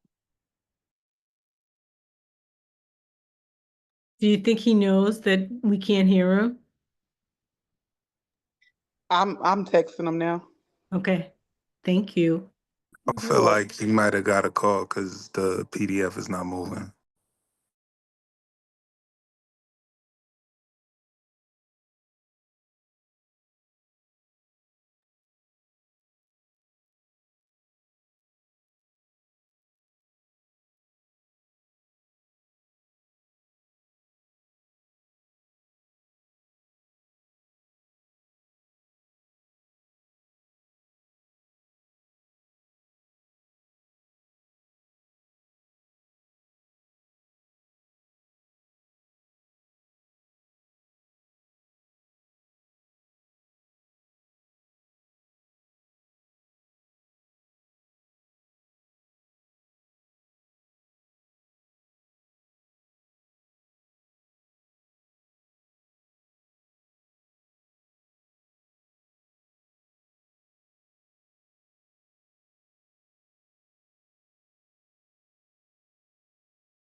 All right, y'all. I don't know what happened. I got kicked out some type of way. Hold on, let me see something here. Okay, I'm back to host. Can y'all see me now? Hold on, y'all. Yeah, we can see you. Yes. Yes. Yeah, I got kicked Made out some it. type of way. I don't know what the hell happened, y'all. Hold on. Who is this? Santoria? It looked like it made you the host. So if you can click on my name and make me back the host, that would be perfect. All yours. Thank you. Appreciate that. That was crazy, yo. I guess I started talking about I'm talking about something. All right, can y'all hear me now? Yes. All right. Yes. That Yeah. was crazy, y'all. I ain't had that happen on no Zoom. That was wild right there. All right. Can y'all see my screen? Yes. Now I'm gonna tell you this energy. Anybody familiar with this Leviathan under I mean, this is breaking generation. I mean, I don't. I'm telling you, that was crazy to me because I didn't even know. I just seen like I kicked out. But we're breaking frequencies right now. Ain't nobody really talking about this shit, like straight up. All right, in the aspect of how we've been placed under spells, you know, and we've been so caught up in so many programming, so much programming to where it's breaking itself now. People don't even gotta really do anything but just wake up at this point. Like, it's like the universe is like making decisions for people who didn't want to make these choices on their own. It's like it's here now. So this is all this breaking this curse of Leviathan. Now this moon is supporting, supports that emotional, supports the breaking. The full moon acts like a magnetic tide puller. So this is unearthing emotional fragments and distortions. It empowers psychic reclaiming, emotional sovereignty, and soul parts lost to fear, trauma, and manipulation. So ways to break this, of course, I talked about some of those chakra works, working with the womb of the sacral chakra herbs, steaming salt baths, all that good stuff, dream work, going back to deal with those parts of you to bring them back home. Even with the sun opposing that energy, the Taurus and that moon, the Taurus and the Scorpio moon, the body and the earth, the physical inheritance. Scorpio is the soul, the underworld, karmic inheritance. That acts as the bridge between King Gu, the physical bloodline, and Leviathan, the emotional bondage. All right, that shit just kind of came to me, and it was a trip when I kind of heard somebody speak on it, and it sparked me to go look a little deeper. They didn't really speak on the curse per se, but they kind of talked about Leviathan. But when I went off into it and seen that, I was like, yeah, I got to bring this into play.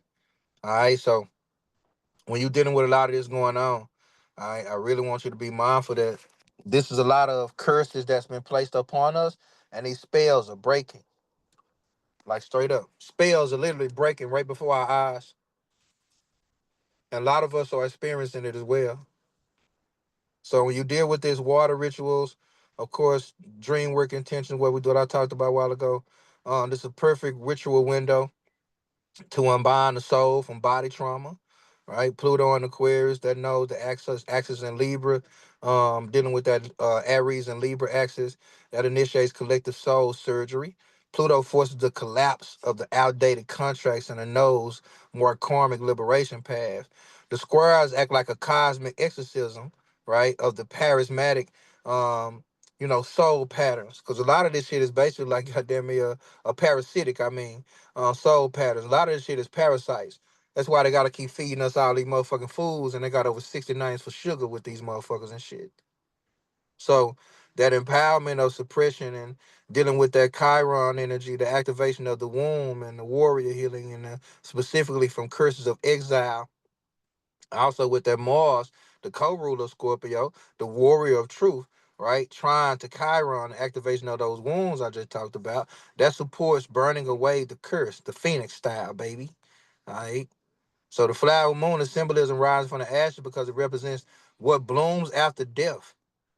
It is the natural response to decay and renewal. Scorpio governs death, Taurus governs blooming. All right. So this is the phoenix cycle in motion, literally. This flower moon is a ritual death, resurrection, King Goose blood, our cursed seed, Leviathan's waters, our emotional drowning, the flower of our sacred bloom, the earned through shadow alchemy. A lot of us have earned the right to bloom and earned the right to thrive and not allow our light to be dimmed. So just as the flower emerges after the fire, so do we with new DNA patterns, emotional clarity, and soul sovereignty. So memory of the body, all right, the key to unbinding. The curse of King Gu and Leviathan exists in the cellular memory and the energy body. King Gu lives in genetic memory, ancestral trauma, persecution wounds, inherited oaths. Leviathan lives in somatic memory, emotional repression, physical, psychic energy, psychic fragmentation, my bad, trauma cycles. This full moon reactivates the memory vault. It may trigger spontaneous emotional releases, dreams of past lives of ancestors. Physical symptoms are going to be like trembling, fatigue, nausea, or even trauma leaves, right? As the trauma leaves, is man what I meant to say. So these are not problems. They are the body remembering how to release the bind. I really want y'all to love. I just told one of my mentees this. I don't know if she's in here, but it's gonna pass. A lot of these you're just gonna have to breathe your way through it. All right. That's why a lot of these things are gonna be powerful. Helping the energy release. Help it. This is what you're doing. You're helping it with these rituals, with these tools that I'm giving here tonight. All right.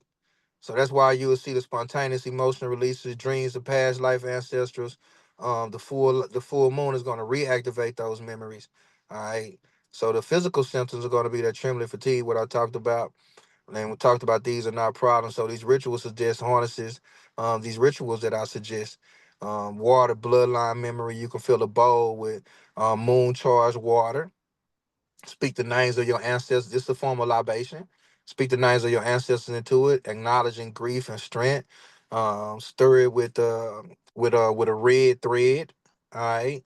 Visualizing the curses and the leaving the DNA. Pour it into the earth and with thanks. Fire and ash, right? So write down and burn any unknown oaths and soul contracts and any inherited patterns, right? Burn the paper safely and mix the ashes with the flower petals. Offer them to the earth or keep them in a jar to remind you of your liberation. I was offered them to the earth. Some people like to keep those things, but my thing would be offering it to the earth. I would literally place it by a tree. I should have put that in there. Now, dealing with a sacred reclamation, placing your hands over the sacral center, the sacral chakra, right below the navel. All right, or right atop of the navel. Below the navel is the root. I would do one hand above the navel and one hand below it. All right. So this is going to be visualizing Leviathan's cause unraveling in gold water. Speak aloud. I call my soul back from the deep. I am no longer bound. I rise with the bloom of truth. All right. So even returning to the sovereign soul. So this full moon is going to be a powerful cosmic code, unbinding the spiritual DNA of humanity. It offers us a chance to heal from ancient curses, disempowerment, right? Ancient curses of disempowerment, reclaiming memory buried deep in the blood and the bones, right? Liberate the sovereign self from emotional slavery. So, through fire, water, shadow, and bloom, we become the living phoenix and no longer bound by King Glu's blood or Leviathan's coils, but resurrected as keepers of our divine flame. And those coils, that Leviathan energy is just, I'm going to speak on this some more because this metaphysical deals with this Leviathan and the esoteric Lord Leviathan is not merely a sea monster, but a biblical beast. And metaphysically, in the culture tradition, Leviathan represents the binding of the serpent of the deep. So it's a primal force associated with chaos. So that emotional entrapment, illusions, and the soul, and illusions and soul entanglements. So that eternal or the elemental nature of water, but deep than emotional realm. So this is the primordial unconscious, the collective abyss. So the function is to coil around the soul, keeping it distracted by false desires, shame, and illusion. That's what this spell. I'm giving y'all the name of a spell. The curse. It's a spell. Listen to what it does. How you're distracted by false desires, shame, and illusion. All right. So the lower ancestral realms is where it places of unresolved trauma, addiction to power, fear of dissolution. So the curse of Leviathan is a symbolic reference to the contractual entrapment of the human soul, birth certificates and shit, maritime law, right? How your birth certificate is fucking a banknote, bank, water, banks. How everything is emotional currency. I'm just telling you. So those cycles of powerlessness and fear and distortion, it was believed in some occult systems that Leviathan's curse placed humanity in a feedback loop of spiritual forgiveness. That reason why we forget who the fuck we are when we come here. So that distorted self-image and body shaming and shit, right? Emotional bondage, victimhood, guilt, despair, entanglement with false gods, a system that feed our spiritual energy, disempowerment through fear, chaos, or death. I mean, if this don't sound like a curse that we under, I don't know what the hell. So you think certain forces that's at play would want me to name the curse by name? And not only that, but give you a way to break it? Come on now. So this King Gu curse is also another Mesopotamian myth. Now this comes from the Babylonian and the Numa Elish. So King Gu was the consort of Tiamat. Now I know all y'all done heard about Tiamat and all this good stuff, right? So the original chaos dragon. So we've been talking about dragons. You have your own inner dragon. Your inner dragon is what's being released. Your inner dragon can't be tamed. Your inner dragon wants to be free from all the distortion. So that's why dealing with this dragon energy, it is given in the tablets of destiny and also led to the rebellion of the primordial forces against the young gods. So after the death of Marduk, right? And Marduk kind of deals with also Enlil and all this good stuff. Now his blood was used to create humanity, symbolizing King Gu's blood, the essence of rebellion, chaos, and impurity infused into the human matrix. I really want y'all to understand what the fuck this shit is saying. The essence of rebellion, chaos, and impurity infused in the human matrix. How many people that you see and that you have experienced that seem like they've been infused with something, overcome by something, like you can't even understand why they do some of the shit that they do. It's just an energy, chaos energy. So humanity inherited spiritual confusion, a fragment of King Gu's fallen consciousness, his trauma, his grief, and his rage. Now, if you can't tell how many youngsters, look at the age of these youngsters who killing people, 17 to 25. These youngsters mad for nothing. And you think it's for nothing, but I'm telling you it's spiritual. They breaking the curse. They ain't under the curse. A lot of them don't know how to express the fact that they don't feel like they should be succumbing to this energy anymore, so they mad. A lot of these youngsters are hurt, traumatized. Think about how deep this is, y'all. I really want to do not miss this here. Trauma, grief, and rage lead to a ticking time bomb. I don't know how many people I know, how many people I done experienced. Hey, one bump away, one look away, one bitch ass nigga away from fucking doing some shit, road rage. Think about how much, you know what? All right. I really want y'all to really see this, really what's going on with this shit. Called the curse implanted in humans a genetic memory of enslavement. Why do you think they got to show us a slave movie every 10 years and shit? So a deep conflict between divinity and also, right, bestial instinct. So that even that bestial instinct, so that sense of being bound to destiny that is not self authoritative or authority, something that you got to do that you feel like it was just put on your life. I don't want to do this shit. I don't want to live no life the way they saying I got to do this and have this and shit to be successful. Why I gotta have all this shit in order for me to feel like I'm human or I'm living a successful life? Why I gotta have all this to be happy? Who told me? Where did this come from? Measuring our life by what we have and what we can accumulate. Man, if people don't want to see this shit as a curse, I don't know what to tell them. See, because when you're dealing with this binding of the soul emotionally, King Goose binding the soul through ancestral trauma and karmic memory. The binding of the soul, the Helios Biblios, religion, the binding, to bind.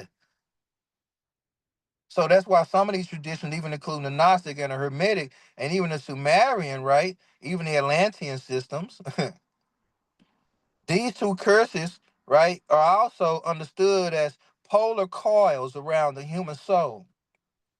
One from the blood of King Gu, and the other from the deep abyss of Leviathan. So King Glue, the blood binding, physical incarnation, ancestral trauma, coming through the motherfucking womb, still dealing with shit that your mama didn't deal with, still dealing with shit that your daddy didn't deal with. How, and even in the Chinese culture, they said that it's been deemed that a man's firstborn seed or his firstborn son for sure will have to deal with all the demons that he didn't deal with. I'm gonna tell you how real this is from doing over 4,000 readings. That shit exists for the mamas too. Your children become a walking expression of all the shit that you ain't dealt with, or all the shit that you ain't expressed. Look at your children and look and tell me I'm lying. Look at their astrological placements and look at your anybody that's done got a reading from me know how real this is. So who created this? Who bound us to a system to where we forget who the fuck we are and we keep reliving traumas over and over? You know, your mama dealt with the same stuff when she was your age. We just hear that shit and we think it's normal. Y'all, do you think that's not a curse? You know, his dad, it was just like that. You think that ain't no God? Man, say, man. I'm telling you. Think forces ain't at play. Think since they ain't wanted the wound, since they wanted the wound, that this curse hasn't perpetuated through memory. On Mother's Day, I'm dropping this. You get your body from your mama, you get your memory from her. So if they wound her, all they gotta do is keep that wounding going on. All they gotta do is keep the woman fighting for her power, fighting for her liberation, fighting for her safety, fighting for her comfort. Why you think so many women want a soft life now? Tired of doing everything so hard. See, the curse is breaking. See, it's unbinding. So it can't stop it. You know, it's just the awareness that's just here. So all these patterns of entrapment, right? All these patterns of, you know, the rebirthing and the programs and the karmic loops and, you know, the distracts the soul with false power and trauma-based identity and external salvation systems, myths and shit. Jesus gonna save us. You know how many people I know done died taking medication and praying? Jesus gonna, God got him. Jesus gonna, we gonna be all right. How many hymns we done hummed around this motherfucker? Why you think it's so hard for us to stand up as a people? Spiritual entrapment. So I'm just pointing it out. That's all I'm doing. Just telling you one of the most powerful places where this shit came from. So these curses manifest through specific placements and traits, right, that indicate soul entrapment patterns, karmic inheritances, obstacles in sovereignty to sovereignty. See, this is what the people who paid in full, I'm giving you a breakdown on your astrological placements when I do your breakdown. Because these astrological signatures are the South Node in conjunction with Mars and Pluto and Saturn, bloodline patterns in the 8th and the 12th houses. Strong Scorpio or Capricorn signatures tied to ancestral trauma and also spiritual contracts. So even with Leviathan's astrological signatures, Chiron in the 4th, 8th, or 12th house, emotional trauma. Strong Neptune, Pisces, distortions, illusions, escapism. Moon square Neptune or Pluto, emotional fog, soul fragmentation. I don't know who got these placements on this card, but I do know some of y'all got the placements, okay? But even the black moon Lilith, if it's hard aspect to the moon or the ascendant, shame and hidden power. See, even for those of you who might not get the breakdown, you can know where to look. You ain't gonna get a sensei breakdown, but you know where to look, okay? Now, a lot of these spiritual effects as well is going to be the feeling of being cut off from the source or destiny, fear of true power or stillness, right? Like a lot of times it's in your, it's so locked in your DNA, it's hard for you to be still.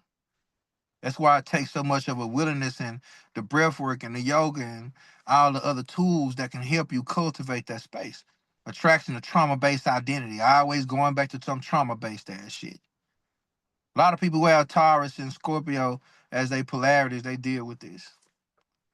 So even dealing with the effects of the generational trauma cycles and, institutionalized shame and oppression through religion or war or slavery and even a consummate society and feeding emotional voids and dependency on authority or an avoidance of inner truth and shit.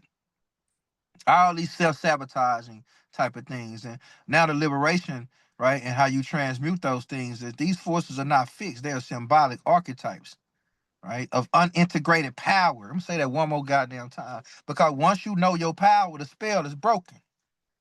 It's just that simple. You Once you make that awareness and once your body is aware and once your mind is aware of a certain thing, the integration is already happening. You could just be fighting against it by not allowing things to die so that part of you can be reborn. So ancestral healing rituals, bloodline release meditations, integration of shadow medicine, like, shadow masculine energy, rage, guilt, and shame. All right. On the other side of those opposites of those energies, passion, pleasure, shame, joy, all this good shit. So reclaiming a divine right to co-create destiny.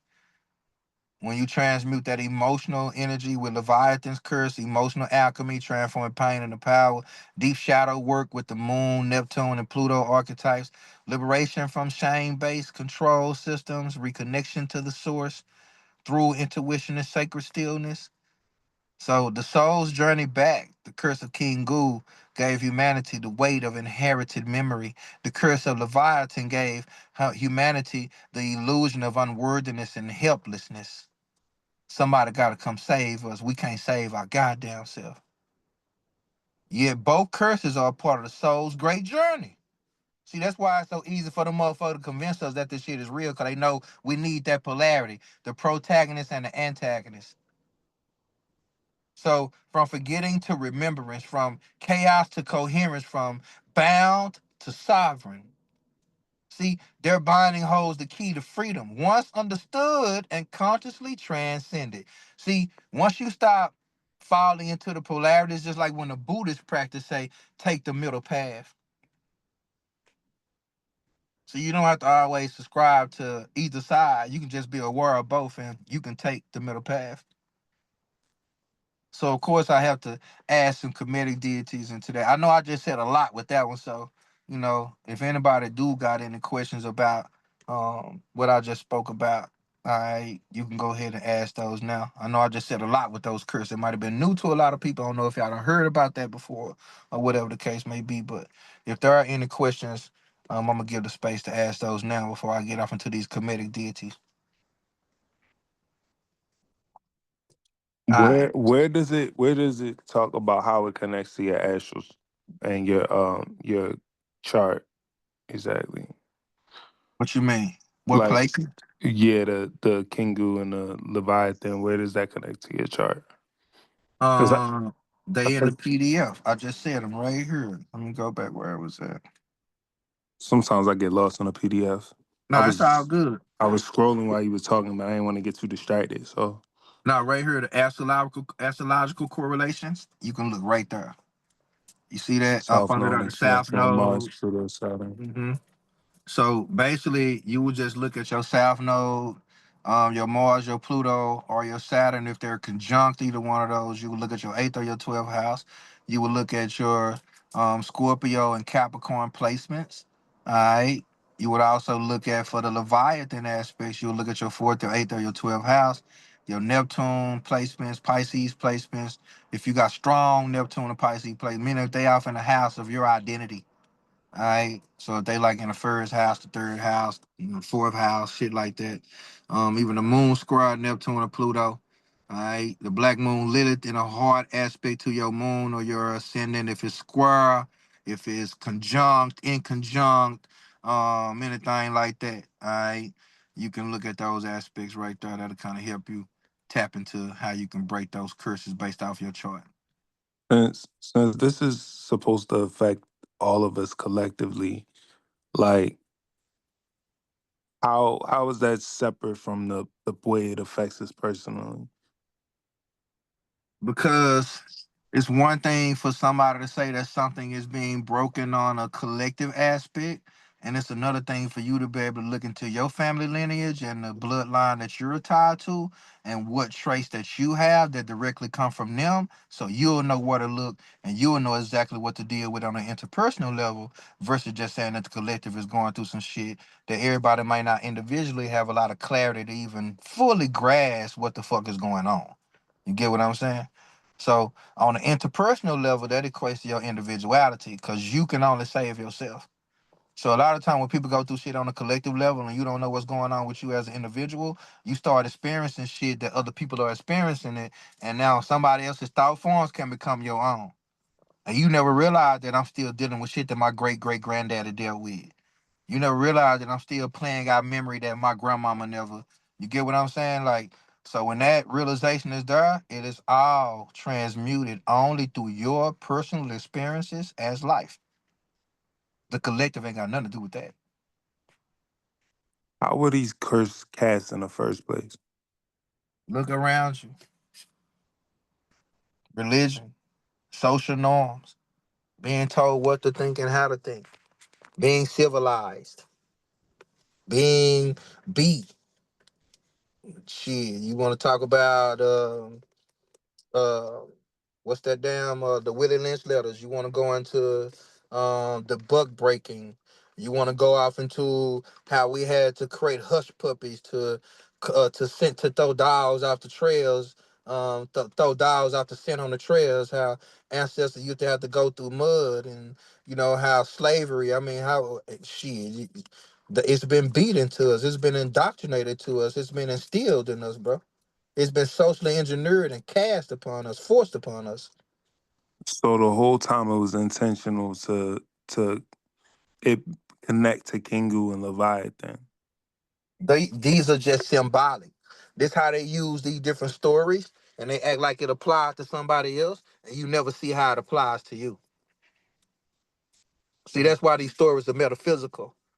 That's why you can't find none of these beings. And this Leviathan is a mythological creature, not an actual person. You see what I'm saying?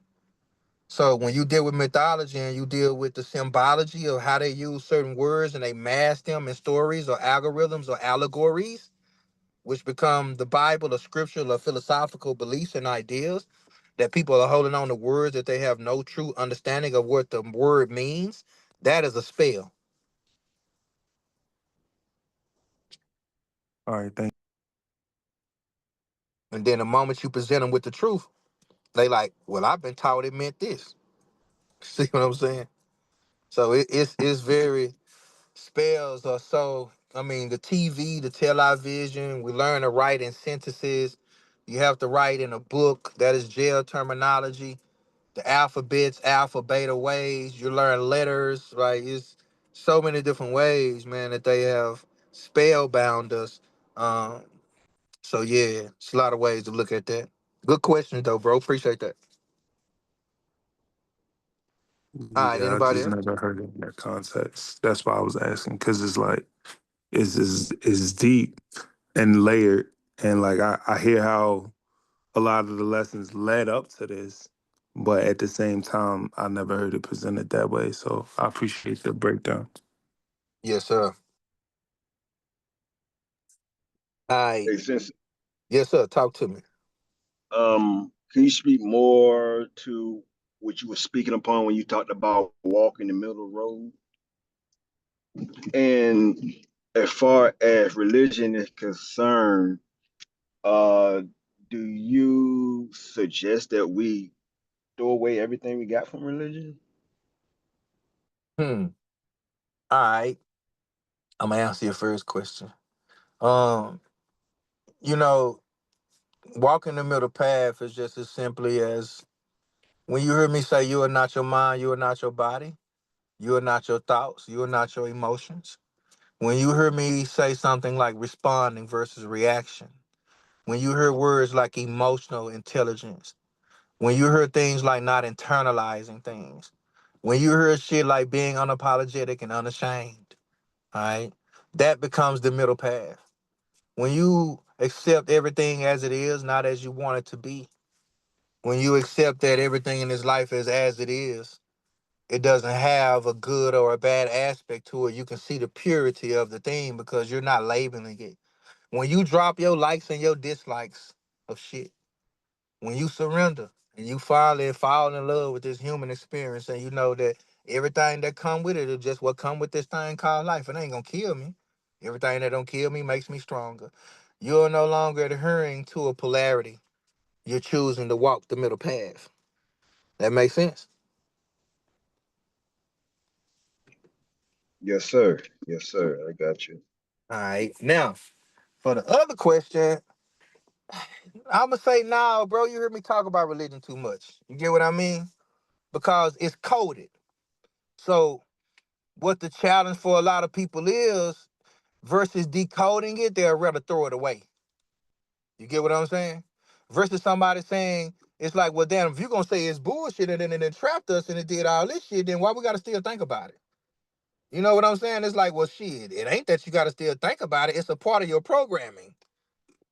So my thing is, if I help you identify with the programming, right? And if I help you understand that this is a part of your programming and you found yourself in a bind by somebody else's beliefs and ideas that weren't your own, you get what I'm saying? Like now this opens up the doorway to say, well, damn, this has been something that has bound me. This ain't my belief. Somebody taught me this. Somebody showed me this. Somebody put this in me. So when you talking about taking away the scripture, when you talking about releasing that, um, it opens up the door for that new possibility for a thought form to be born. That makes sense. Yeah, I think I got it all, man. I'm working in the background. I'm sorry, but No, you you said, good, bro. It's all good. No, it's all good. I yeah, would say, no, don't throw the baby out with the bathwater, man. Being able to take those scriptures and understand the metaphysical aspects of them, what I've learned is open up a whole different thought form. Like it opens up a whole different door. It allows you to see things from a different perspective. So the scriptures become even much more enlightening. And they become even much more interesting when you start dealing with the metaphysical aspects of the scripture and how it's all astrological. Right? It's literally, I mean, that's the way I look at it. So to me, it becomes a place to decode and a place to help people see deeper into themselves because a lot of people still identify with that word, with that book. Mm-mm. Can I share a story? Yes, sir. nah, I appreciate that. That's dope. That's dope. I don't mean to go to take up too much time. I recognize we gotta get through the PDF, but on Instagram, I've been watching this dude who has a pet snake, and he be like, "Look, you want to hold my snake while I go to the bathroom?" And people just run and they be scared, screaming. And then I saw another post, and it was these babies, and they just grabbed the snake, like they had the snake in the playground with the babies, and they didn't care. They was just having fun. One bit the snake and didn't do anything to the baby, and the baby kept playing. And they was like, how come these kids aren't scared of snakes? Meanwhile, it's the year of the snake. And I said the reason why is because they didn't read the Bible yet. And I feel like it ties in with what you were saying. You feel me? Like they haven't learned to be afraid of it yet. There you go. And that's some good shit right there, because when you deal with the serpent, and you will see even a lot of on these headdresses of a lot of the ancient, the mythological people, the ancestral, even with the headdress of the pharaohs, how they would have the serpent at the top. The serpent represents wisdom. So even being able to enchant the snake, or even like what you said, ignorance, right? Because the other side of ignorance is somebody who's wise, but that's why they say a wise man knows he knows nothing. But when you deal with overcoming fear, there's a healthy respect that you must gain for everything. It's not like you must fear the snake, but you respect the snake, right? Once you respect the nature of a being, you won't have to fear it. Once you respect your own nature, you won't have to fear what you might do in certain situations. So a lot of times it's revealing certain parts of us that need to be seen. That's why you will see the Ouroboros. Everything is always about a serpent, the dragon, something that got to be tamed, something that's angry, mad. That's the aspect of the binding of the soul. All right. So now that was some good shit, because children aren't bound by thought forms of that nature. It don't mean that them going to go play with a certain snake, like a cobra or whatever. It won't be dangerous for them to do. It's just showing that there's an aspect of ignorance, and it make them blissful. That's why they say ignorance is bliss. You know, they'll just do it.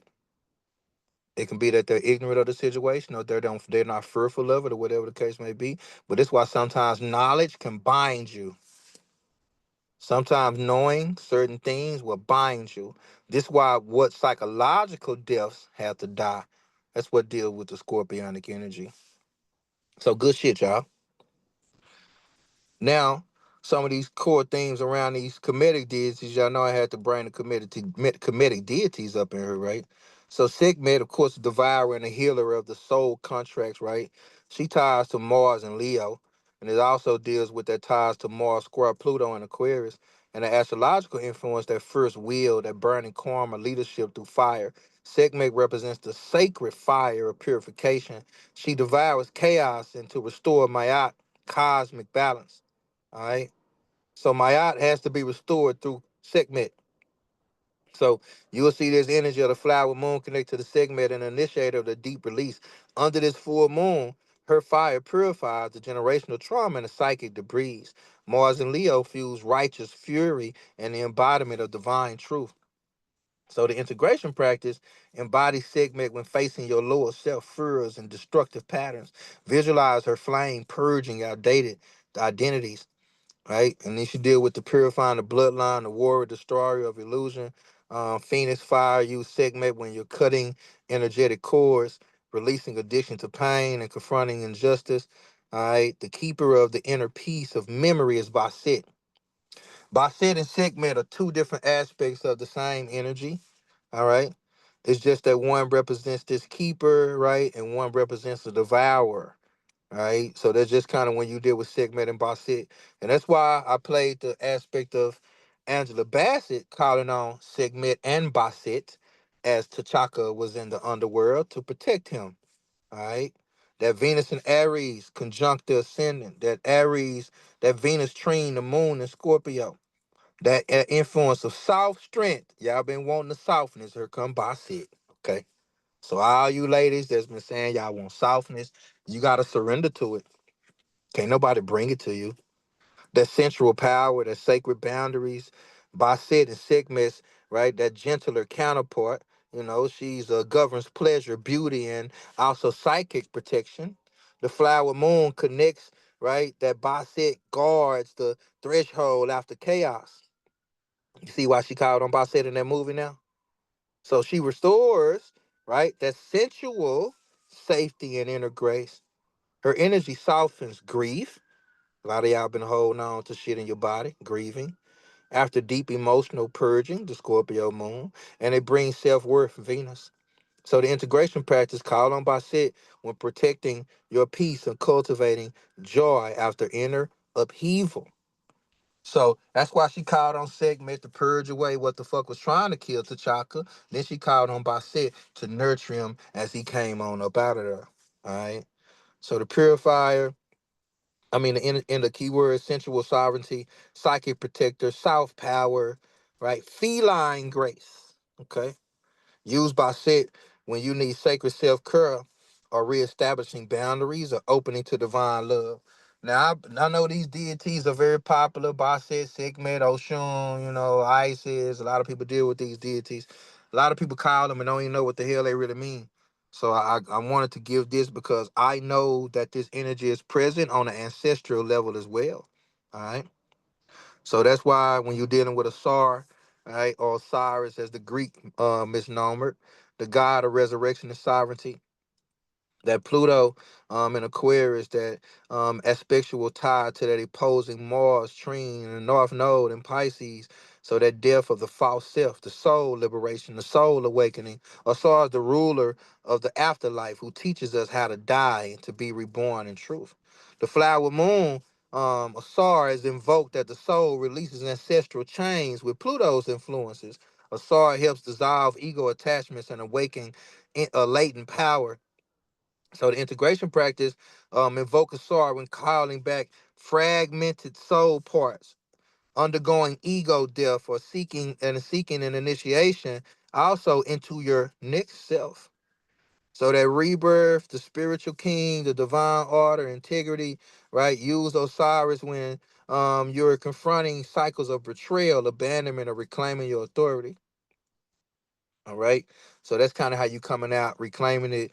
It's like the hidden self. It's also very Pluterian as we kind of went into that Pluto and Aquarius aspect. All right. So the tide of Chiron and Aries is gonna be very Anubis, Anpu, the garden, the dogs. All right, that dog in you. You got that dog in you. Do you got that dog in you to come up out of here and rise from the ashes like type shit? So that's gonna deal with the garden of the threshold, the shadow alchemist. So that's even with that sextile Venus trine the moon. That's going to deal with the wounded masculine, the protector of the underworld, the path. Anpu leads the soul to the darkness, right? Through the darkness, and he guards the sacred transitions. The flower moon opens access to trauma buried in the body and bloodline. Anpu walks with you into the shadow, ensuring that you are not lost in it. Integration practices visualize Umpu walking beside you and dream work, ancestral healing, or trauma release. He protects you in your path into healing depths.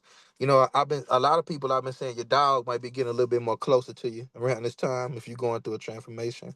And a lot of y'all might want to get a dog right now. If you've been thinking about getting a dog, well, here's why. Okay. If you've been thinking about getting a cat, there's your segment and your Basset energy. All right. If you just recently got one of these animals, there is your confirmation as to why. Now, when you deal with the Divine Mother, even in dealing with reconstitution, or even dealing with the remembrance, right? That true North Node, even that retrograde or North Node retrograde Pisces, and dealing with the trine Neptune and Saturn and Pisces, those influences of soul, memory, and compassion, feminine reconstruction or resurrection. A set gathers the broken pieces of Osiris, and she remembers him, right? Literally and spiritually. The flower moon connection, this moon calls us to remember ourselves from fragmentation. Isis awakens the memory in your bones and soul. She is the priestess of lineage, healing, and feminine return. So this is about to usher in that return of the feminine principle we've been all talking about. Everybody been talking about it happening and shit. You're about to see it in this full integration, and especially when Pluto returns for America and United States during Cancer season. All right. So a lot of this is gonna be especially calling on us said when performing wound rituals or or ancestral repair, or timeline and healing. Use water, moonlight, and also in even some incantations, priestess, remembrance, healing, mother, timeline, weaver. Use Isis when calling back your power, right? Activating the divine feminine wisdom, nurturing rebirth. Mayat is going to bring in a cosmic balance and sacred law.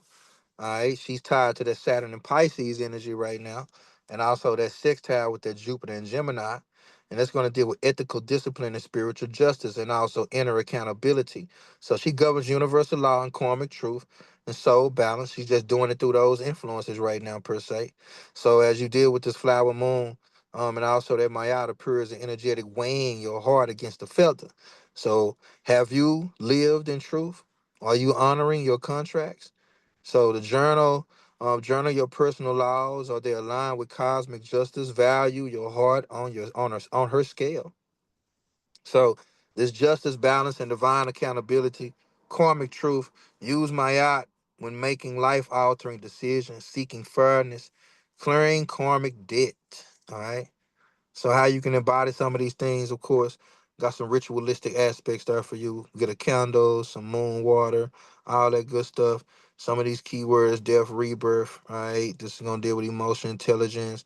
That's gonna deal with that Phoenix transmutation, the ego death, the moon, the emotion intelligence about Sid, the body memory, shadow, literacy, Segment with the Mars and Leo, your sovereign power.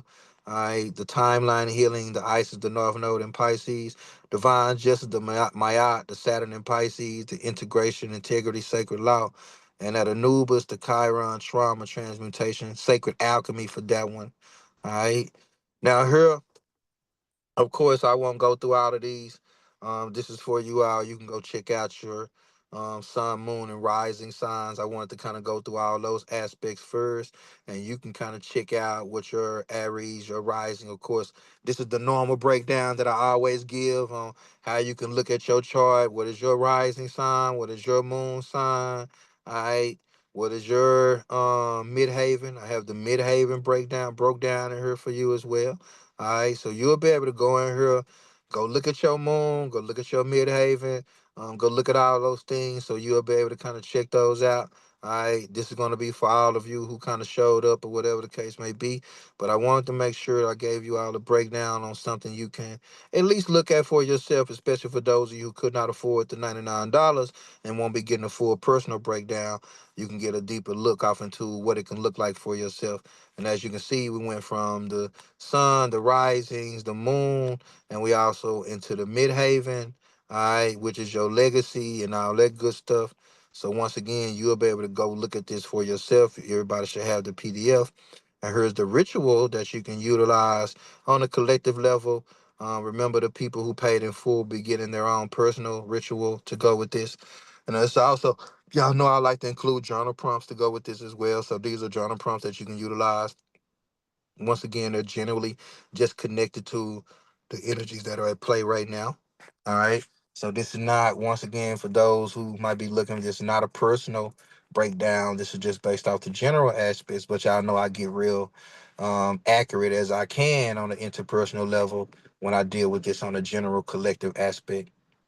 So with that being said, the rest of it is just basically something you can go over on your own, and look at your own sun, moon, rising in Midhaven once again, and also the ritual is inside of the PDF for you to check out as well. All right, and also within the ritual, I have some of the chakra aspects that's broken down, so you can kind of look into the energies. But once again, for the people who paid in full, you will be getting your own personal breakdown of the chakras involved. Also, of course, we talked about the breaking the generational curses that is involved and all that good stuff as well. So, with that being said, beautiful souls, anybody have any questions before we get ready to get up out of here? I appreciate you all for your time, your energy, and all that good stuff. All right. Anybody got any questions before we get up out of here? I'm good, man. I just want to say appreciate you, man, for taking your time to give us that good word for tonight. Yes, sir. And I appreciate y'all for y'all time and energy. Appreciate you for the love, my brother. Gratitude. Yes, sir. I'm in this kitchen whipping up a lot of food. So Yes, sir. Do your yeah. thing, man. Yes, You sir. know, Yes, and sir. happy Mother's Day to all the mothers. You know, I know the power of a mother. And y'all heard y'all. If you didn't see the video I posted earlier, I posted something as my little note to the mothers and the power of the mother. But as you can tell, you know, the sacred essence of the mother and the mama lives on in your body. She lives on through the essence of you. Even if she's no longer with you, a mother's love can transcend time and space. Always, you know, I will give this aspect for those of you who may be grieving, all right, whoever or whatever at this time. Grief is another form of love. Grief reminds you that you are loving. Grief is natural, it is normal. because your system wants to go out and bring somebody physically back that you are missing, that maybe you had a connection to. It may have been deep. It may have been somebody you saw every day. It may have been somebody that you saw every other day. It don't make a difference. Once something is or somebody is no longer there and they've been physically there for a certain amount of time, your system will miss that energy. It's natural. So it ain't that you're grieving, it is an aspect of that you're releasing. So once you accept that I'm releasing, and once you take grief as a form of love, and you know that the best thing you can do to remember somebody is to keep their name alive and keep their love alive. And know that the best thing you can do for somebody is to, when you think of their name, you hold joy, happiness, love, right? Those things will allow you to say, you know what? When I remember this person, I smile. I no longer cry. So that's why a lot of ancestral aspects they will mourn at your birth and and celebrate at your death. All right. So remember, celebrate this life. You are here. You are now. I know a lot of shit that comes with this life. It can really corrupt us and make us bitter and a lot of type of shit. But you are your own alchemist. Turn your wounds into wisdom.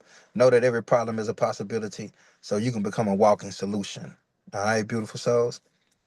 So anybody got any questions before we get up out of here? If not, I'm gonna let y'all go. And happy Mother's Day to all the mothers. All right, love you all to life. Appreciate you all for your support always. All right. All right, with that being said, beautiful souls, I will let y'all go. Y'all enjoy the rest of y'all nights. And once again, appreciate you all. High vibrations to you all. And for those of you who will listen to this video in the future, make sure if you want to get a consultation or get any service, make sure you reach out to me. I'm always available on social media. I inbox me. A lot of people have my personal number, but make sure that you subscribe, share, like the video. I'll be posting this video on YouTube. So if y'all do know anybody that can, benefit from the video, make sure you share it. All right. So appreciate you all once again. High vibration to you all, beautiful souls. Namaste. Peace.